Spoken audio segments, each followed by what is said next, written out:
All right, guys. Thanks for joining us again for our last post-game show of the 2021-2022 season. And for Notre Dame fans, at least, and this is the Notre Dame post-game show at the Voice of College Football.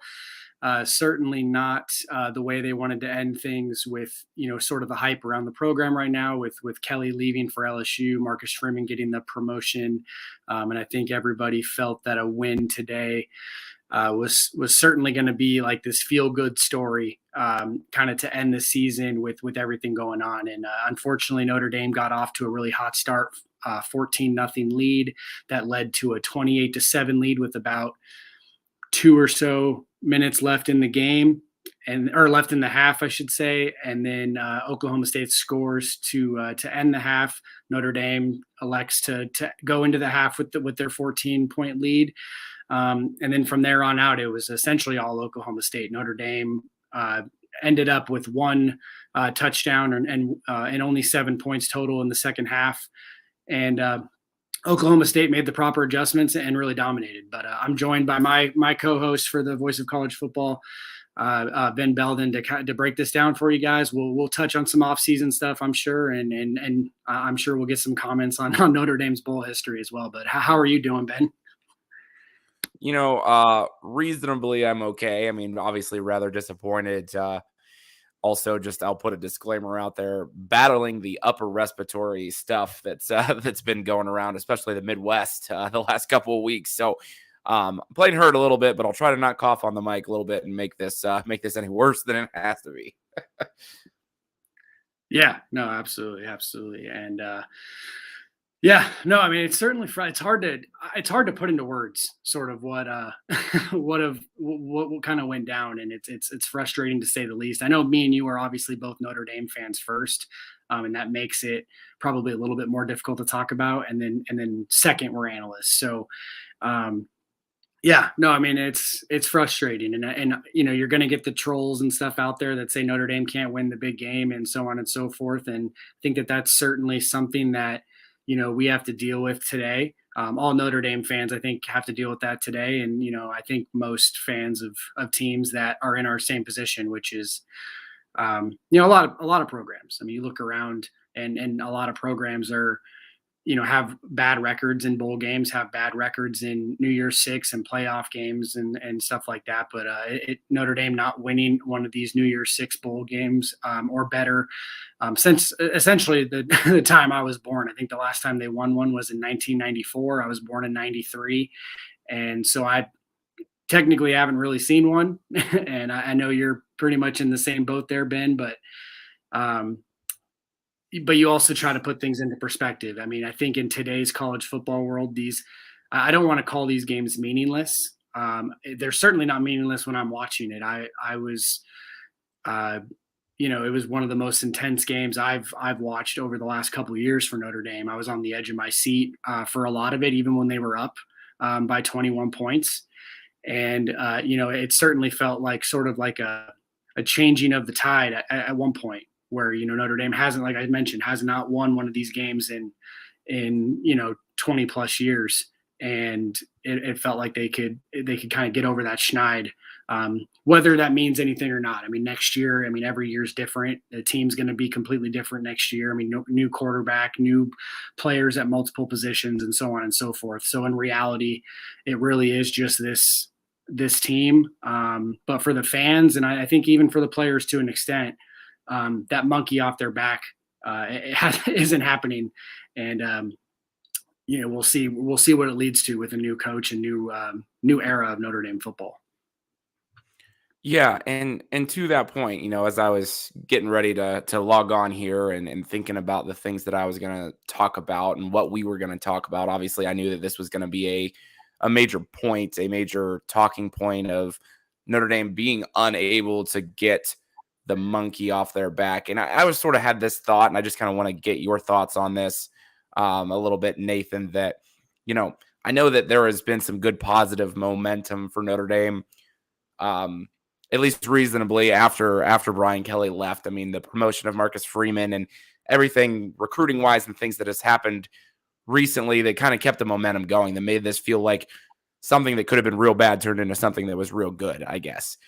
And so, I was kind of, and I know that people were sort of thinking, oh, yeah, this is great. There's a new vibe, new Notre Dame, new this and that. And Marcus Freeman's at the head now, and we're going to get this monkey off our back and this and that. And I got to be honest, I don't know that this particular game, like I say, I know it puts a damper on some of that positive momentum that fans and things were feeling. However, I don't think it really changes a whole lot. I mean, when you think about the things that Notre Dame struggled with today, I mean, there's a lot of places to cast blame. I get that. I don't know that Marcus Freeman's really one that's it's real fair to start casting blame on him particularly, just because, the offense sputtered so badly in the second half. But if you really think about it, for a month ago, not even a month ago, how much did Marcus Freeman have to do with Notre Dame's offense? How much knowledge does he have of what Notre Dame is doing offensively? I mean, not a ton, right? So, this might be a hot take way of saying this, but Notre Dame maybe missed having their regular head coach, regardless of who it was. I mean, Brian Kelly, because, how much help was Marcus Freeman today as the new head coach when it comes to like suggesting, hey, why don't we take a look at this on offense?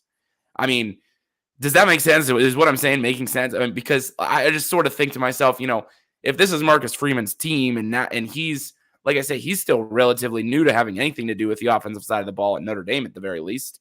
So, I don't know. Like, this is not a full Marcus Freeman team. And I know you were kind of alluding to that, kind of in your opening comments that, the team's going to be way different next year. So, next year in this type of a situation, maybe Marcus Freeman has more of a better answer as to, what to say to Tommy Rees. Like, hey, let's take a look at this look or whatever the situation is. I have a feeling that, this was a situation where certainly Marcus Freeman was going to, lean on his offensive coordinator, Tommy Rees, and, his acting defensive coordinator, Mike Elston, because it's a new thing for him.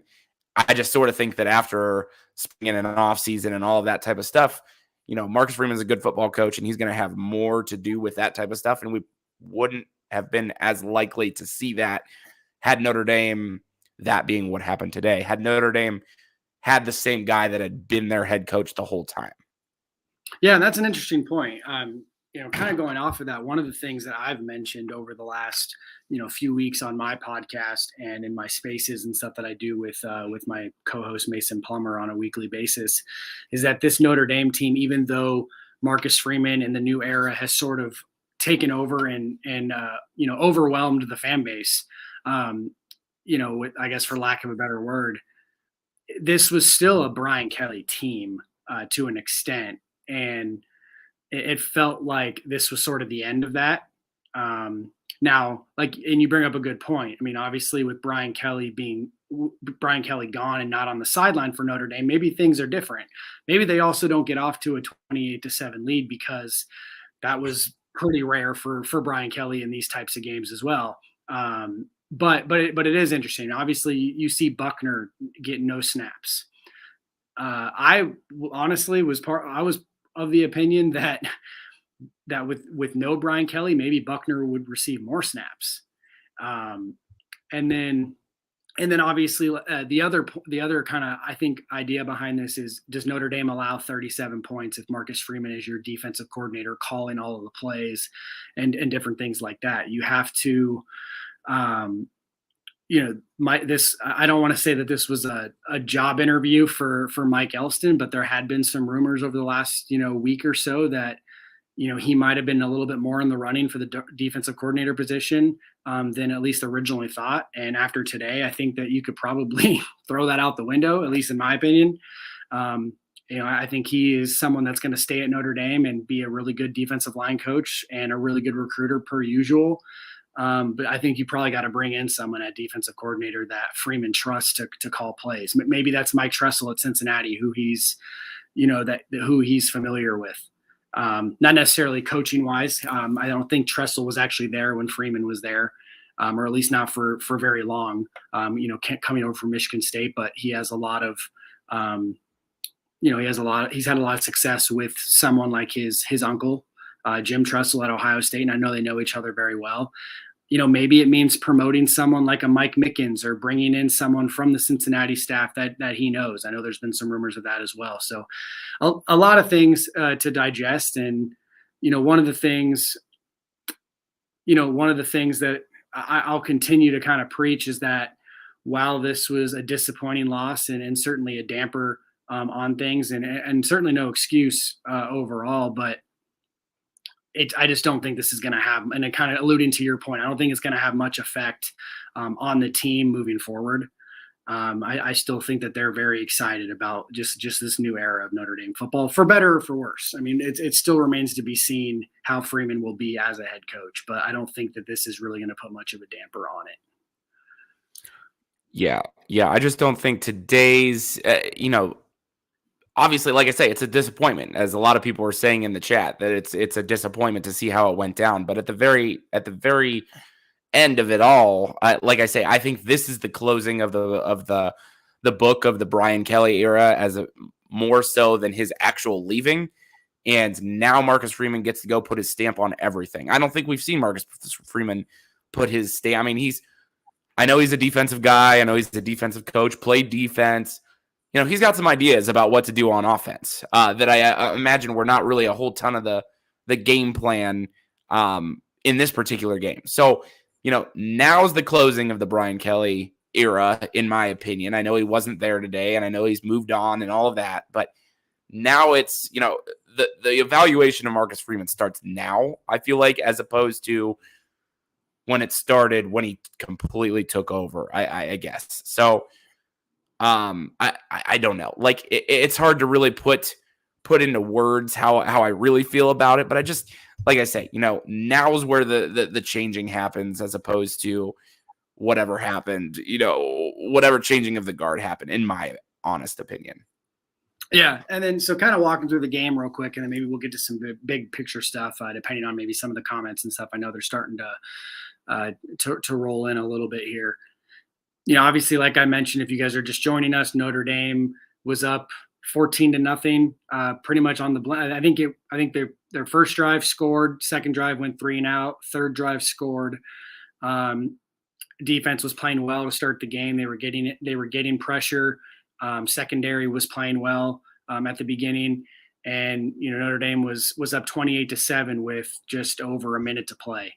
And we've actually seen this story a few times this year for Notre Dame, where the defense is playing really well and then gives up a score, sort of towards the end of the half, and people get worried and so on and so forth. But at the same time, someone mentioned this where like they saw this from a mile away when when Oklahoma State scored to make it 28-14. And my response to them was, they were up 28-14. I know Oklahoma State was getting the ball, but they were still up 14 points, and your offense had shown no reason to think that they were only going to score 7 and essentially nothing until in the second half. And, frankly, they just really didn't make adjustments, I guess. I mentioned, obviously, no Buckner to kind of help the running game when, to start the second half specifically. Tommy Rees got a little bit more conservative and was trying to call more run plays. And, I don't know if that was necessarily the wrong approach. It seemed like some of the run plays actually picked up 5-6 yards at a time, but then on third down, Cohn would get sacked or, throw an incomplete pass and through the interception and so on and so forth. But, it really is hard to put into words what happened. At first I wanted to put more of the blame, on the defense, because you can't give up, 24 unanswered points or something close to that. And I know the offense sputtered, but like I mentioned, you're up 28-14. You probably should have made your field goal from Jonathan Dora to make it 31 points in the first half. But it's just, it's hard to classify really what went really wrong. But Clarence Lewis didn't have his best game in a Notre Dame uniform. I hate it for him, only because I think that he's going to get a lot of hate on social media, which is just really unfair to a college athlete. I don't think the Notre Dame coaching staff really really put him in position for to succeed as well. Left him out on an island multiple times, and I understand you can't do that. Or you can't you say, hey, we're going to give you help over the top every single play, because then you expose other parts of your defense as well. But at the same time, essentially the last play of the game for him, before, I think that was right before the Spencer Sanders field goal, or right. It was, I forgot if it was the last field goal attempt by Oklahoma State, or if it was right before the Spencer Sanders fumble where he got beat over the top again, and probably should have been called for pass interference as well, but it didn't happen. So, yeah, I'm not exactly sure what I would have done differently for Notre Dame. It just seemed like, kind of went off the hinges there, and they didn't really have an answer for it. Well, I think for me, you've kind of said it a couple times, and I feel the same way, that, I don't know exactly where to narrow down and pinpoint like one thing that went wrong. But I guess what I will say is that, there was no complimentary football going on whatsoever in the entire second half. I mean, the defense comes out, they're on their, they take the field first. They're on their heels. They're on their entire second half. Obviously, Oklahoma State made adjustments. Obviously, the tempo of the Oklahoma State offense was clearly starting to weigh on Notre Dame's defense. I mean, that was very apparent. But the other part of that is the offense didn't do anything to help that situation either. The offense was barely able to stay on the field long enough to, at the very least, even flip field position, or at the very least run a drive where you pick up just 2 first downs and run 3 or 4 or 5 minutes of game clock. That to me was just everything was going wrong. Everything from, not being able to run the ball. That was very, very frustrating, because, it felt like Notre Dame had made such great strides in the run game. And I know Kyron Williams not being there had probably a little bit to do with that. I mean, he maybe shakes a tackle here and there, gets a couple more yards, Notre Dame gets a couple more first downs. But like I say, I just think that anything that could go wrong, for Notre Dame did go wrong in the second half, in terms of just not being able to do this or not being able to do that, or not being able to protect Jack Cohen to the point where then he gets a little bit more happy-footed in the pocket, and it just wasn't good altogether. Like, there was no defense helping the offense helping the defense. There's no complimentary football going on absolutely whatsoever. And that was the part that I sort of thought was, I don't know, that was the most disappointing thing for me. And it's funny, kind of going to your point where you say that the Notre Dame offense wasn't really even able to help the defense. The 2 drives in the second half that looked promising, you have a Logan Diggs fumble on a play that was very close to his progression, or his progression being stopped. And kind of an unfortunate fumble. It's hard to blame the kid for that one. And then, but again, it kind of just goes back to Notre Dame's bowl game history, or whatever you want to call it, to kind of like an oy vey sort of moment. But, and then obviously they're driving down the field, and Cohn throws that pick. And it was really outside of a few overthrows and stuff like that, it was really his biggest mistake of the game. And then Oklahoma State, toward the end of the game, essentially tried to let Notre Dame back into it, or at least give them a chance to do something. They fumbled the ball, like not even on the 1 yard line, like essentially, like at the last second. The way you can fumble it is kind of it kind of reminded me of the Sean Crawford fumble a few years back. I think it was against either Michigan or Michigan State. I can't remember exactly who it was, but it kind of felt like that, where it's like, oh, okay, this is the one thing Notre Dame needed to kind of it kind of felt like that. Okay, this is what Notre Dame, this is how they're going to win this game, is that their defense finally made like that one play, and then the offense will get it cooking, and then they go 3 and out, I think, on the very next offensive drive. And then Spencer Sanders fumbles. Yep. Notre Dame has a chance to go and do the same thing again. And I forget if it was a 3 and out on that one, or no, that was when they went for 4 downs. Yeah. Which actually brings to another point. The broadcast mentioned it. I'm sure some fans mentioned it as well. I personally liked the idea of them going for it on 4th and 7 there. I trusted the offense a little bit more to do something versus the defense that had just been cooked all second half. It turns out that maybe we were wrong with the way that the score ended up. Notre Dame's defense was able to kind of stop them those last couple drives and hold them to field goals and so on and so forth. And maybe they would have stopped them and forced a punt. But I think that that's one of those things where hindsight's always 2020, and you look back at it, and who knows what Notre Dame's defense would have done when, however, that punt would have ended up from Bramblett. And so, to me, that was one of those decisions where you're trying to be aggressive, you're trying to go out and show that your offense or give some faith to your offense and stuff. And yeah, it didn't really bother me as much. But how did you feel about that one? Yeah, I mean, I really can see both because, I mean, if you punt there, I know it was 2.5 minutes or whatever the situation was and 3 timeouts, that's a for sure. But does Oklahoma State come out and run it 3 times automatically if you punt it right there? I mean, I think Oklahoma State was saying basically, all right, we're going to run it 3 times, go up by 2 scores, make Notre Dame use all 3 of their timeouts. And if we happen to pick up a first down, then great. If not, cool. We're still up 2 scores with Notre Dame having no timeouts left. And obviously that was a big thing there. So, I sort of see both sides there. Like I say, I think I probably go for it right there. I mean, you were hanging on by a thread at that point. So that's not the play, I guess, that I look back to as like, well, this Notre Dame lost because of this. I mean, and I don't think anyone's saying, but I don't know. It's really a stuck between a rock and a hard place type of a thing. And, I don't know. I don't really know what the right answer is, but like I say, that doesn't really bother me as much as, some of the other stuff coaching wise and decision making wise and not seeing Tyler Buckner and that type of stuff does. I would have liked to see, and I know we mentioned this a few times now, one play really sticks out to me. And this is actually when Notre Dame was playing well, and they ended up, I think this is when they either missed the field or when Dorr missed the field goal, or they ended up having one of their drives in the first half that kind of sputtered. There was a 3rd and 2 where I think it was Diggs, kind of. Yep. And I tweeted right afterwards. It was he looked a little bit. I mean, one of the biggest strengths he has as a player is his patience.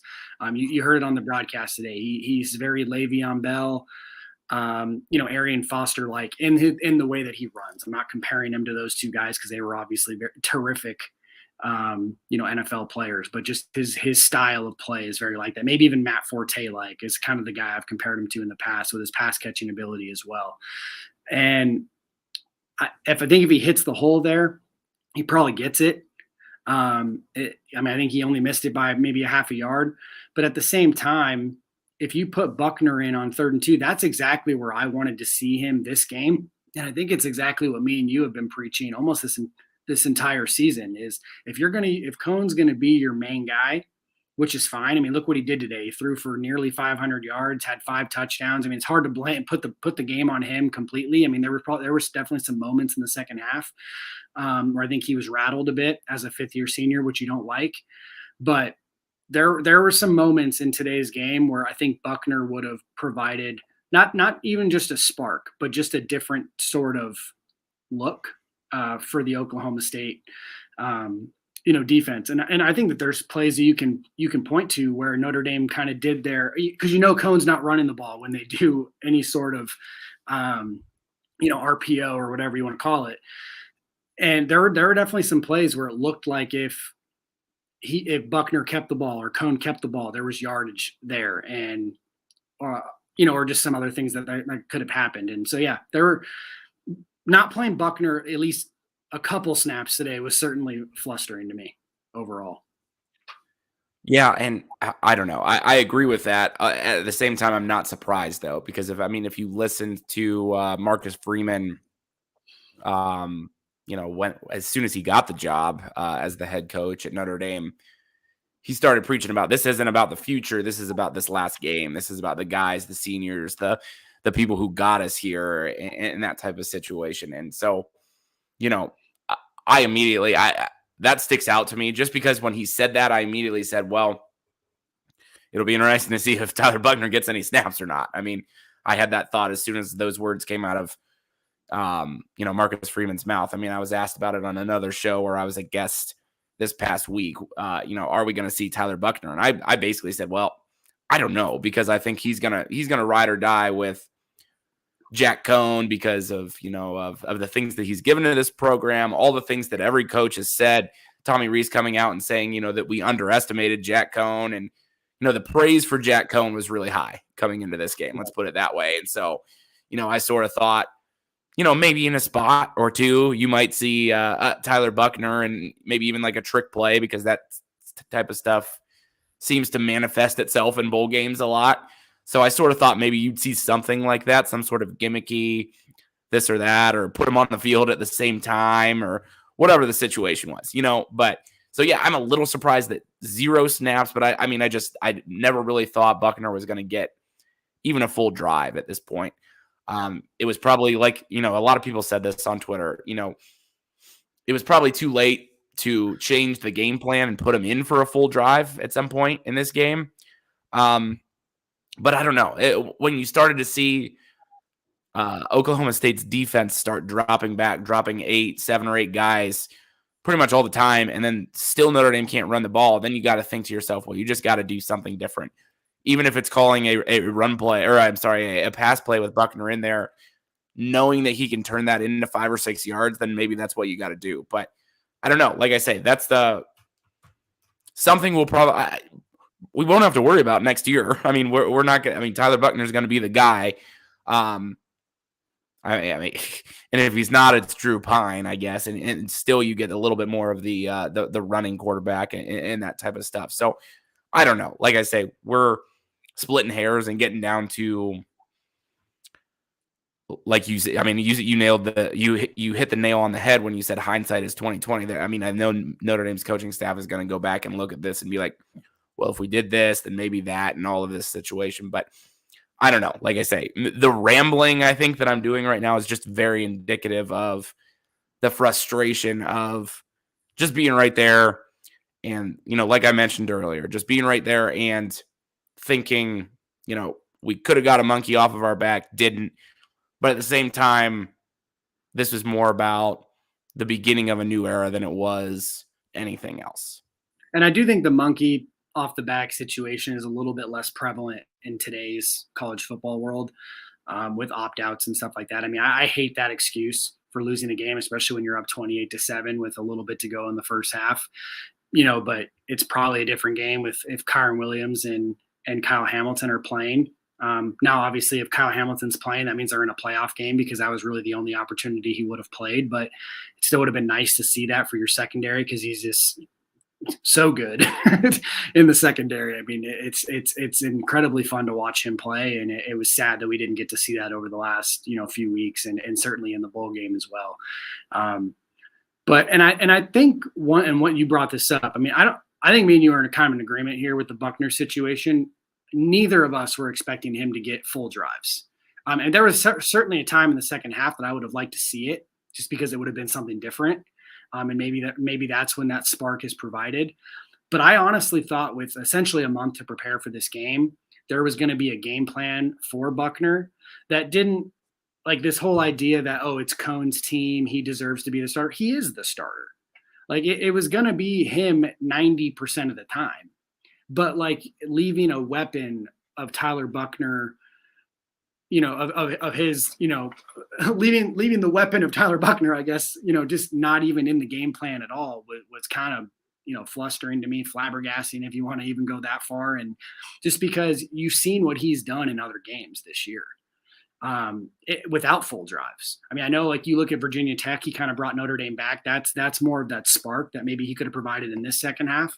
But there were just several times in the red zone this year, or in short yarded situations, or when Cohn is struggling, so you put Buchner in for a few plays just to kind of get it going. He had that really long run against Stanford when they were up, and it was like, okay, they were up against Stanford by a lot, and you knew that they weren't going to lose that game. You're up 28-7, 28-14 going into halftime against, Oklahoma State. And I know it's a bowl game and you want to win and you want to stick with what's working. And the passing attack was certainly working in the first half, but it doesn't mean you have to completely not go to a guy, like I mentioned, who is probably a top 5 or 6 weapon for you on offense this year, and especially without Kyron Williams playing in the game. So that's what was frustrating to me, is that you couldn't, that Tommy Rees, as much as I love him, and I'm a huge Tommy Rees guy. I think he's a terrific coach. He's going to be he's going to be a college football head coach here soon, I think. They were even reporting on the broadcast that he turned down the highest paid OC gig in the entire country to go be with Brian Kelly. So obviously I know Brian Kelly likes him. Maybe that doesn't do it for other people, but it does it for me enough to know that someone like that, who's getting big time jobs, thinks that highly of someone. So, but it was frustrating, to say the least, that Buckner couldn't get in the game plan somehow.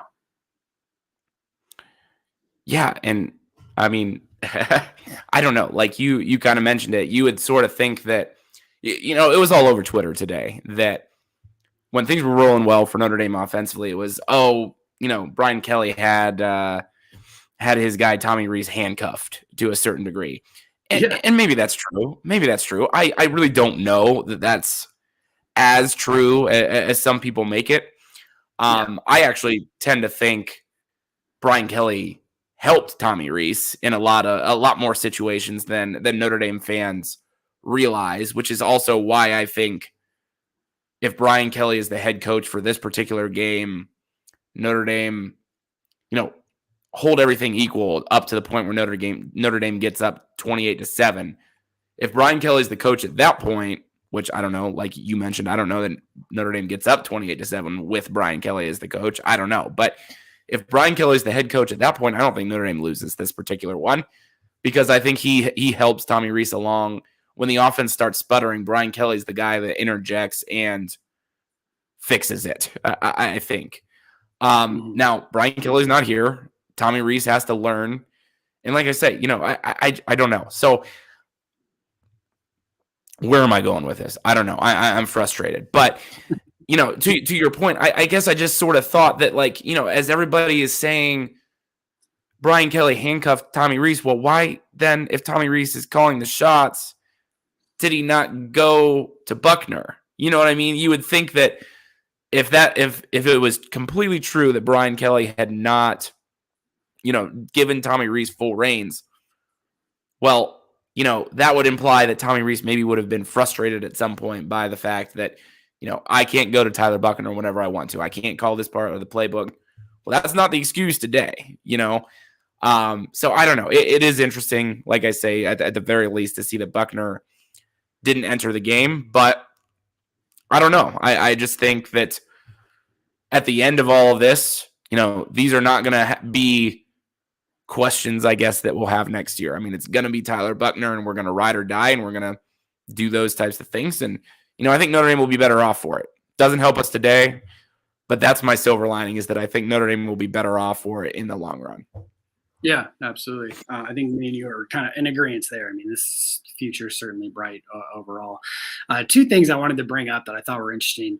And obviously, this goes back to Cone. I don't want to call Cone a statue, but he's certainly not a running quarterback by any means. And that's when they ended up struggling in the second half. When, have you ever seen, when's the last time you saw Cone make a play with his legs that didn't include picking up just a few yards on the ground? Like, for example, like when he gets pressured and he gets away and he's able to throw it away, that's great. You don't get a sack, but like I think it was the 4th and 7 play. He got pressured a little bit. He threw one up to Kevin Austin, which actually probably wasn't the worst throw ever. It was decent. And if the safety doesn't make a good play, it's probably a touchdown, to be completely honest, with the way he had the corner beat. But it just seems so much more often than not when a team is able to put any sort of pressure on him. And this is where Oklahoma State was able to make their adjustments. The quick passing game that was huge for Notre Dame in the first half simply was not there in the second half. So so Cone had to improvise a little bit, or he had to have better protection in the pocket, which worked at times in the second half, but certainly not enough, as we know. And then anytime he got any sort of pressure, ball was thrown away. Or I think it was on the one drive, he decided to try to make something with his legs on third and 10, and that's not going to work. for with someone like him. So that was certainly frustrating. And then the other one, this is a completely different point. So Ben, feel free to go however you want to go with this one after I mention this one. I think it was Eric Hansen who actually just moved to Rivals from the South Bend Tribune. Maybe it was Tyler James, but they said that Notre Dame's 3 best passing performances ever from a yardage standpoint have all come in losses. It was Joe Theismann back when he was a Notre Dame quarterback, Jack Cohn today, and Brady Quinn in 2005 have all ended up in losses. And it makes you wonder. I mean, Notre Dame certainly put up enough points today to say that they should have won the game if the defense, held, even with the offense sputtering in the second half, as we've mentioned. But the lack of no running game, I think, certainly hurt them as the game went on. Oh, yeah, for sure. That 2005 game by Brady Quinn, on kind of a side note, that had to have been probably the Michigan State game that they lost. Because that would have been the year that was the Bush push year. But as I recall, they ran the ball actually quite a bit in the Bush push game. And the only other game I think they lost that year before the bowl game was Michigan State earlier that year. And I know that because I was at both of them. But I'm going to try to find it while you're talking. Okay. Yeah, I mean, I think that makes sense, to be honest with you. I mean, if you're having to throw the ball that much, that generally means you're not running it, right? I mean, and so, gosh, I don't know. Like, to me, like one of the bigger things, and I said it a little bit, but I didn't make a huge point of it earlier, was one of the biggest things that really bugged me was that Notre Dame made such strides in the running game throughout the year. And then it's like they got to their bowl game and they're like, well, forget that. You know what I mean? It's just, I don't know. If you run the ball a little bit more effectively, I mean, I think the broadcast said, and I know this wasn't how it ended because, there was obviously plenty of game left, but at some point in the second half, Oklahoma State had run like 42 plays and Notre Dame had run 19. I mean, that's just a real bad recipe for trying to hang on and win a football game of that caliber when Oklahoma State's offense is better than it played early, when better than, pretty explosive. Sorry about the dog barking there. He like D-Rock said, obviously he's upset as well.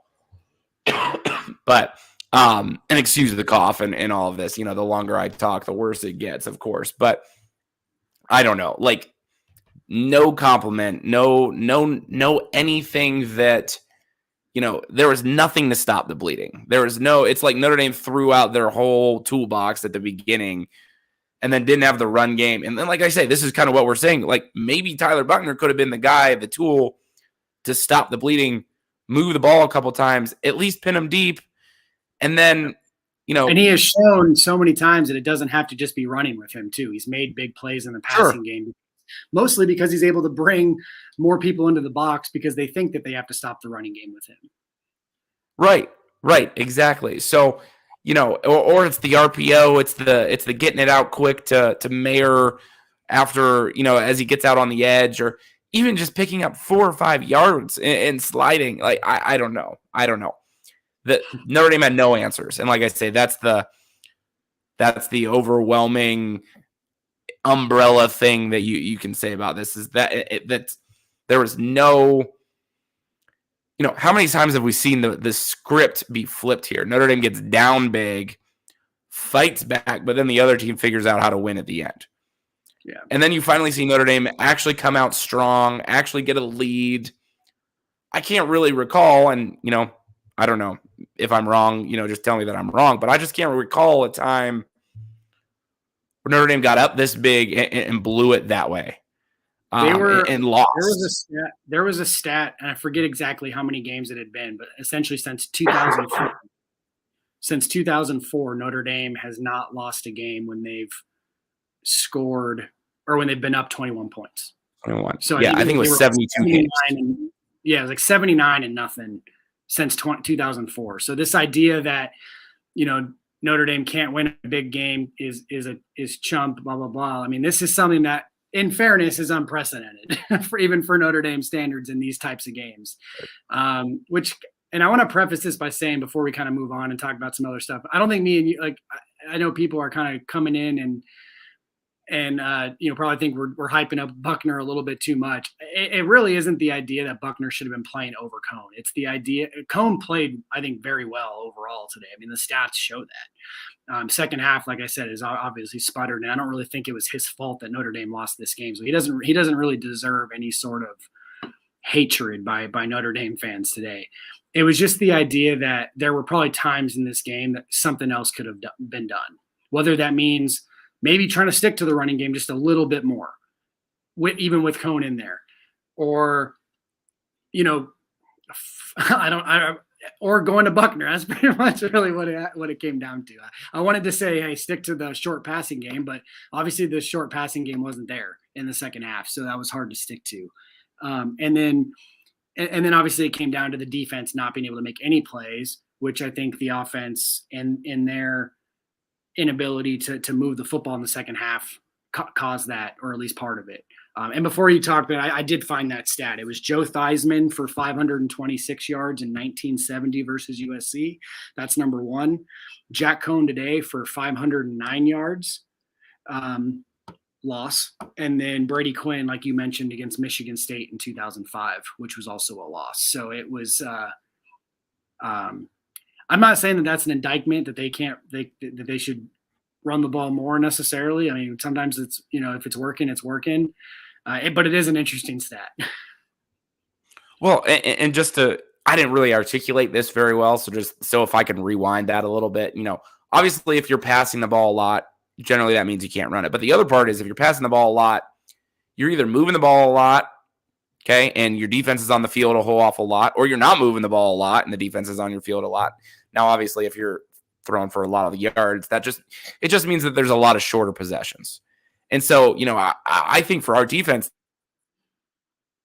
today is that, you scored so quick and so often a couple of times that, like, even when you had a real positive thing on offense, it's like the defense is like, oh my God, I just sat down. Like, can I just get another breather real quick? And, when you're down Cam Hart and you're, obviously don't have Kyle Hamilton because of, reasons that I know people have been arguing about in the comments, then, you're not at full strength anyway. You don't have your full arsenal of defensive backs. And then they're on the field for 2/3 of the game, it feels like, and it's just not a recipe to win, like I say. So I keep using the phrase complimentary football. That's really what I mean. It's just that it would have been nice, even in some of those drives that went well for Notre Dame in the first half, would have been nice to maybe just mix in a couple run plays, take 2 more minutes of time off the clock, and not give Oklahoma State so many opportunities. And I really feel like that has a lot of emphasis, a lot of,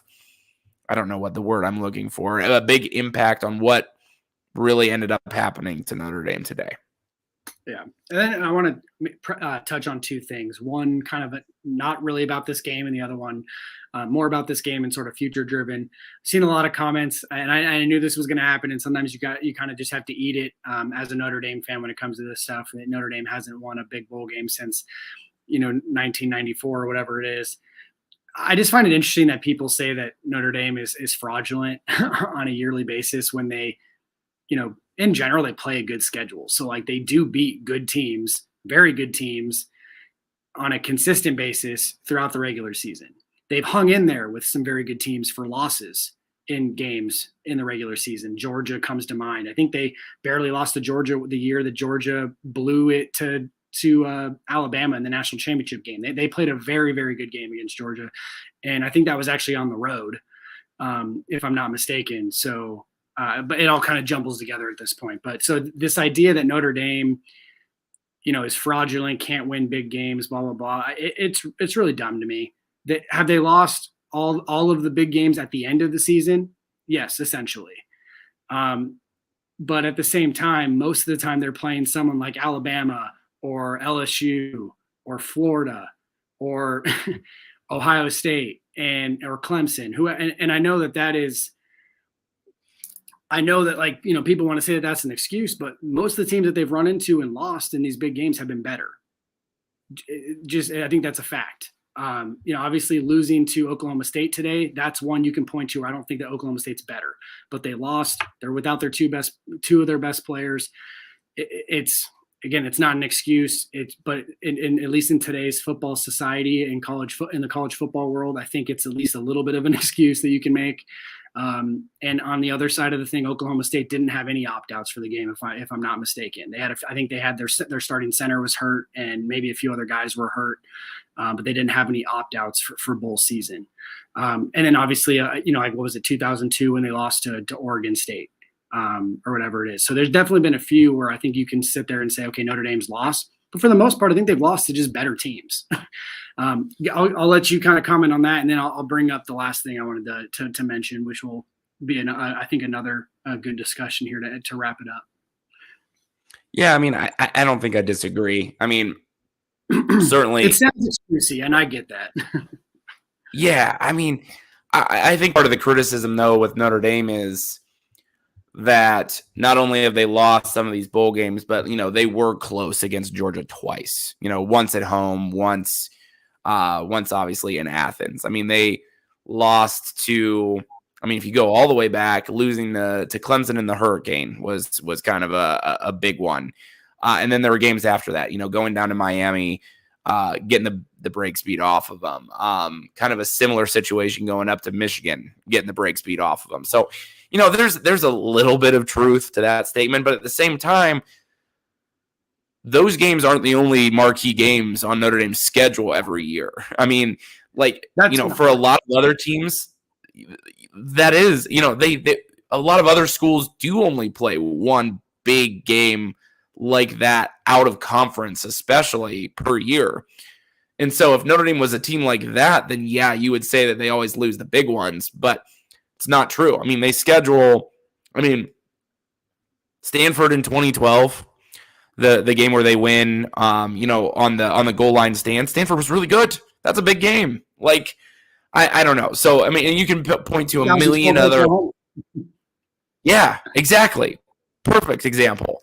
So, right. I think the team that people nitpick at Notre Dame because they see them lose, but Notre Dame has so many marquee games on their schedule because they don't play in a conference, I might add, that, because Notre Dame, it seems like they lose a big game or two every year.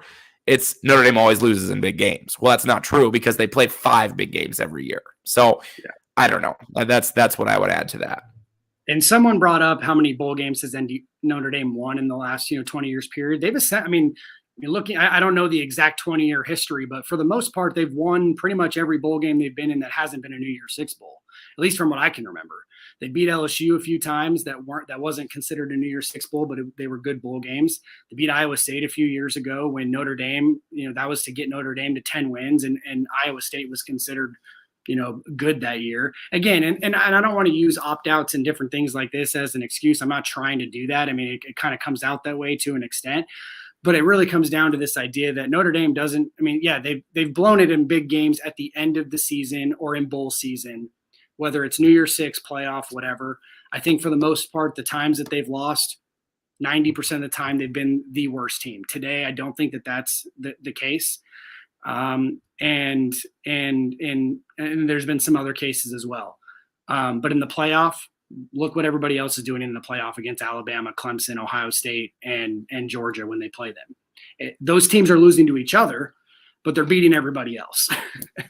and they're beating everybody else as just as much or worse than Notre Dame. So from that standpoint, I think it's just a fraudulent argument. But so yeah, if you want to say that Notre Dame has lost big bowl games, sure, I completely agree. I've watched most of them. But this idea that they don't play a good schedule and they never beat anybody good, that's when I'm going to have a little bit of an issue with the argument, and it just seems very leaky to me as an argument, if that makes any sense. Yep. So, and then the last thing I wanted to mention, we haven't really talked. I know we've mentioned the defense a little bit. We talked about Clarence Lewis a little bit as well. And this is sort of more big picture thinking. And again, this is way different topic than we're moving off of. So if you guys have questions or comments and stuff like that, me and Ben are here to talk to you guys for however long. But the one thing that gets me excited, and you even see it today, Peyton Bowen commits to Notre Dame, top 50, top 75 recruit in the secondary, something that Notre Dame hasn't gotten enough of over the last couple of years. I think this is the worst you're going to see out of Notre Dame secondary, which was sort of like the last hurdle that they needed to get over, at least on defense, because the defensive line has been very good over the last couple of years. Linebacker play, even this year, has been good in general. I think with Maris Leafau being out for the season and a couple other injuries, they might have had a little bit of kind of like the old days where Notre Dame had solid linebacking play, but maybe not elite athletic linebacker play, like Jeremiah Owusu-Koramoah, for example. But Maris Leafau would have provided that for them. But in the secondary, especially without Kyle Hamilton, in today's game, you really saw Clarence Lewis get exposed. You saw the safeties, I think, get exposed. And people are excited about safety play moving forward with Xavier Watson, Ramon Henderson, and so on and so forth. But now you have two top-notch guys coming in this year with Jaden Mickey and Benjamin Morrison, who everybody's excited about. Next year, you already have 3 4-stars and 3 top 150 guys committed, and Peyton Bowen, Justin Rhett out of a school right down the street from me, actually here in Las Vegas, and Adon Schuler. So that's kind of what gets me excited, is that this is essentially the worst you're going to see this secondary over the next 3 to 4 years, and so on. And I'm really excited to see how they can kind of shore up that part of the, of the defensive side of the football for them. Yeah, I mean, and I think a couple people are saying it even in the comments right now. Somebody a little bit ago said, let Marcus Freeman get his recruits in there and really mold that defense, to be more in his, his image, I guess you could kind of say. And I think that's exactly what's going to happen. I mean, I think that, we've seen flashes of the offense. We knew that, Notre Dame was going to have to find some receivers. And obviously the receiver room is one that I guess you could kind of say is a major point of concern to a certain degree.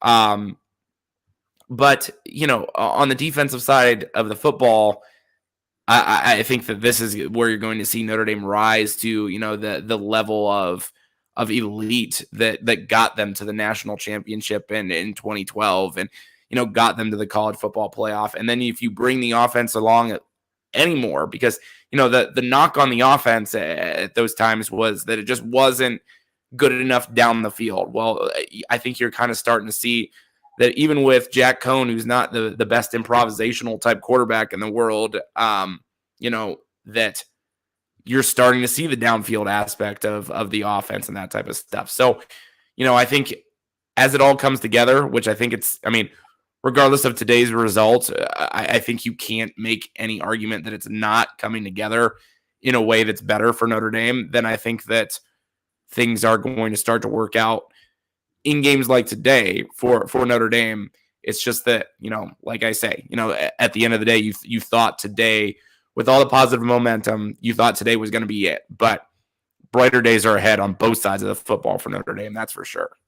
Yeah, and maybe with the whole schedule argument, this year was maybe a bad example. Notre Dame still showed, I think, at the end of the year to have a top 15 strength of schedule or whatever it was. But obviously some down teams this year. Florida State's been down for the last couple of years. USC, same thing. Best team they played ended up being Cincinnati, who did make the college football playoff. So kudos to them. And that was obviously something they probably weren't expecting when they scheduled them. Wisconsin was kind of up and down at times this year. But at the same time, they do schedule hard teams on a yearly basis. Just look at next year. They have Clemson and Ohio State on the schedule. They have Texas A&M coming up. Alabama, they have a home and home with coming up as well. So it's not like Notre Dame has this refusal to play good teams. You can't, you play who's in front of you. And if they're down that year, they're down. Who knows? When Notre Dame plays Alabama in 2028, Nick Saban will probably be retired, and maybe they'll be down. And then people will talk about how Notre Dame doesn't have a good schedule. So, but moving back towards what we were just talking about in regards to recruiting, that's what really gets me excited is that Marcus Freeman is bringing it on the recruiting trail. You're already seeing it. 2023 is ranked the number one recruiting class in the country right now on 24/7 Sports, and I think on 3 as well. I haven't checked out Rivals recruiting, and it's not just like, oh, it's early. I mean, they have everybody committed right now is a 4-star or better. Keon Keeley is a 5-star defensive end out of Florida who everybody wants. Drake Bowen, Peyton Bowen are both top-notch 4-star guys. At linebacker and secondary, and in the secondary, like I already mentioned, Justin Rhett at corner. I think he's the best corner recruit that they've landed, at least rankings wise, since Gary Gray of the Charlie Weiss years. So I mean, things are trending up, and it's not just like, I know every year Notre Dame has a pretty good class, and sometimes they are ranked number 1 or number 2 to start out, but this year is a little bit, or at least the 2023 class, I should say, is a little bit more legit. I was playing around and for those of you who are big recruiting people, you'll find this fun. I was playing around on the 24/7 Sports like class rankings thing where you can kind of create your own class. If Notre Dame were to land, and this is before they landed Bowen, so I think right now they have 8 commits. If they were to land 6 more realistic commits, they will have the same rating that they have this year with 21 guys. And this year is one of their best classes of the Brian Kelly era, I should say. So that just goes to show you what the 2023 class could be and where everything's kind of trending right now. Yeah, I mean, it's exciting. Like, we've talked, so many times on this podcast, other podcasts that we've done together about, and really, actually, I guess it's not just us either. There are people who have broadcasted Notre Dame games in the college football playoffs have said, Notre Dame is just a step behind in this area and that area. And it all boils down to the talent and the recruiting. And now we're starting to see that's, where we thought we had hit a ceiling. Well, apparently we hadn't hit a ceiling. And that's the part, I guess, that makes being a Notre Dame fan right now, pretty exciting. Like I say, today stings. I mean, I keep going back to that because obviously that's still pretty fresh. I mean, game ended a little over an hour ago now, and obviously it's going to sting because you just sort of felt like you wanted that storybook thing with Marcus Freeman and all of that. But like I said earlier, the story with Marcus Freeman probably it's not really fair to start it today. The story with Brian Kelly ends today. The story with Marcus Freeman is starting now, and I'm excited for it. Yeah, absolutely. And that was kind of the point I think both of us were making earlier, probably before a lot of the people were that are still listening or that are listening now even heard. But it really did feel sort of like the end of the Brian Kelly era today. It's Marcus Freeman's first game as a head coach, but you can essentially throw an interim title on him today, just because I think with the continuity things, he was probably still sort of more like the defensive coordinator to an extent, sort of like playing acting head coach in a bowl game. And, it's hard. I mean, I know it technically I think will go down as 0-1 for him as a head coach because he was announced the head coach and it's not an interim title and so on and so forth. But yeah, it's I think it really does start now. This is where the Freeman era starts, and you'll see that on the recruiting trail, and we'll see it hopefully next year in some big games. And that's where I think we can start kind of separating Brian Kelly and Freeman to see who is, maybe the better coach. Maybe they're somewhat equal. Maybe it's going to take a few years for Freeman. I mean, obviously as a first-year head coach, there's going to be some bumps and bruises, I suppose.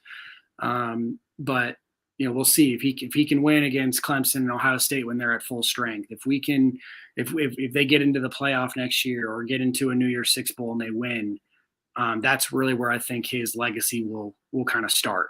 Not in today's game. Yeah, I absolutely agree with that. I don't really have anything else to add. Marine 76 things is saying he hopes it's interim. I can tell you right now it's not. Maybe he gets fired in 3 years, maybe he doesn't, but it's definitely not an interim title. I know it's probably a joke more than anything because maybe he's not the biggest Marcus Freeman fan, but it's definitely not an interim title, at least as of right now. Right. Ben, you got anything kind of else to sort of wrap this up? I don't think so.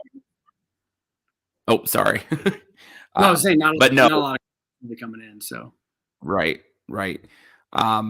Yeah, no, not really. The voice is starting to go, to be honest with you. So I did as well as I could there for a while, but it's starting to leave. That's being a basketball coach right in the middle of like flu and upper respiratory season. fair enough. We'll actually end it with a few questions. A few come Marine 76 here again. All right, legit question. When it goes to 12-team playoff, does independence still make sense to Notre Dame? I think they've answered that question, whether people want to agree with it or not. They have essentially said that they are willing to give up being a top 4 seed to get a home Notre Dame game. In December where it could be snowing and teams aren't probably going to want to be there because they haven't had a home December game in forever, essentially. So I don't think it really affect them. I think they like the idea of getting essentially a free home game.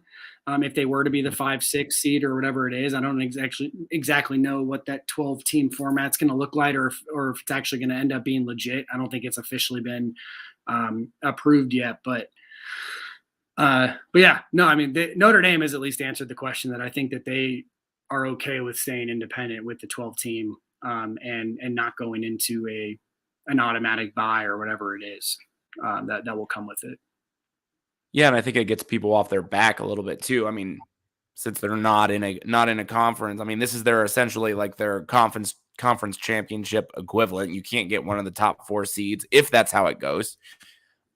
So people can't whine and moan about that, and Notre Dame gets that opportunity to play that 13th game and then just kind of be on the same footing as some of those other teams. So who would get the automatic bid, if things hold the way that they were reported to work out when it became, I don't know, news that the college football playoff is looking at 12 teams.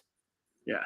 And Marine also mentioned, I don't know if it's a conference championship that gets the top 4. I'm not sure how it's going to work out. I don't think everything's been discussed yet, but when like kind of the early things came back, Notre Dame essentially accepted the fact that, hey, we will, as our punishment or whatever for not playing a 13th game or with that 13th data point, they've essentially said we're okay with being the 5 seed if we get left out in that way. So I think if it does end up being a 12 thing or like a 12 team format, that will be the case, especially because Notre Dame's kind of agreed to that fact, and Swarbrick said he's okay with it, and so on and so forth. But we'll see how it goes and kind of go from there. Now, with that said, I wouldn't say that Notre Dame should do that. I think if the committee thinks you're the second best team in the country, they should be okay with being the second best team in the country and just taking that.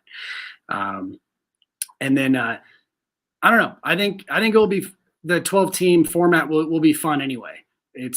I think it's actually gonna maybe speak to the idea that there's a little bit more parity in college football than we realize. I do think that the committee's gotten it correct most years, if not all years, with the top 4 based off resume and results. Because I do think that's important. For example, do I think Notre Dame's a better football team than Cincinnati? I do. I don't think Notre Dame deserved to be in the college football playoff over Cincinnati this year based on on-field results and resume. Cincinnati beat Notre Dame straight up at Notre Dame, and they went on to win the rest of their games. So it was hard for me to sit there on, the day that everybody or the committee bull pick day and say Notre Dame deserved to be in. So, but what I think it will do is there's going to be teams in the SEC. There's going to be like this year with Ohio State losing to Michigan and not getting a chance in the playoff. Maybe Ohio State's not that good this year. They're losing to Utah in the Rose Bowl, and they've lost some questionable games this year in general. But you might see some of those, like, okay, a team has a hiccup and they're able to still play in this 12-team format, and maybe they go far. I think Alabama would have been a good example of that this year if they would have lost to Georgia in the SEC championship. I think Alabama is probably a top 4 talent this year. But if they would have lost that Georgia game, they probably would have been like the 8 or 9 seed or whatever it may be. And then they probably end up making the national championship or the semis or whatever. And again, that's Alabama, so maybe it's a bad example, but I think that there's other teams out there on a yearly basis that are probably better than the top 4 on, talent wise and stuff like that, and can certainly get to those points. And so yeah, I think it's actually going to show a little bit more parity with the 12-team format versus the 4-team format, because you really have to base it off results and resume in the 4-team format. Right. And this isn't a correction, more of an addition. I mean, you kind of alluded to it. Or a team like Notre Dame this year that was playing like terrible at the beginning of the year and then gets kind of hot, down the stretch. I mean, those are the types of teams you want to see in the playoff. Now, maybe after today's game, that's maybe not the best example, but you get my point. I mean, Notre Dame was playing as well as anybody that last week of the season. So, a 12-team format obviously would have gotten Notre Dame, even a 16 format would have got Notre Dame into that situation. So I think it's going to be good for college football in general. And the other thing with that too is you're going to get less opt-outs, which is what everybody wants. You're going to get teams at essentially their full strength. Again, it's not an excuse in bowl season. Some teams, some players continue to play, some don't. In today's case with Notre Dame, they're up 28-7. So I don't think Kyle Hamilton and Kyron Williams not being there should be any sort of excuse for them losing that game. They simply got dominated in the second half, and Oklahoma State won. But you put Kyron Williams and Kyle Hamilton on the field in a playoff format, Notre Dame's an insanely better team than just what they showed today. I mean, that's two out of their 3 best players. And that goes for everybody. I mean, you look at even someone like, I think it was Pitt, Kenny Pickett was out for Pitt, and they lost to Michigan State by 10 points. Pitt might be better than Michigan State this year if Kenny Pickett's playing. And there's a lot of other examples that you can point to. So when you have this 12-team format or 8-team format, whatever it is, you're going to get more games with everybody playing at full strength, and then you're going to get a better idea in bowl season who's actually good, who's maybe fraudulent, and so on and so forth. Yeah, can't argue with that. But all right, we've been rambling on for a little over an hour now, and obviously this was the last one of the year, so it was good to kind of just talk, especially with everything that happened in today's Notre Dame game. I'm sure, like I said, maybe this wasn't the best time for myself and Ben to get on. I know he's kind of feeling sick, and sometimes it's hard to put things together right after the game with with emotions running high and so on and so forth. I know for me, I find it hard to articulate my thoughts when I'm in front of a screen without rewatching the game and so on and so forth. But thanks for tuning in, guys, this entire year. I know some of you are listening here on the Voice of College Football, like the main channel. We also have our Notre Dame channel, and I think me and Ben have some fun things ahead for you guys here in the off season as well. And then also, we're hopefully going to be back here next year with you guys for the Notre Dame post-game show at the Voice of College Football. So some good things ahead. Enjoy the off season. Enjoy the new year, guys. Hopefully 2022 is better than 2021, even if you had a good 2021. So we'll catch you next year.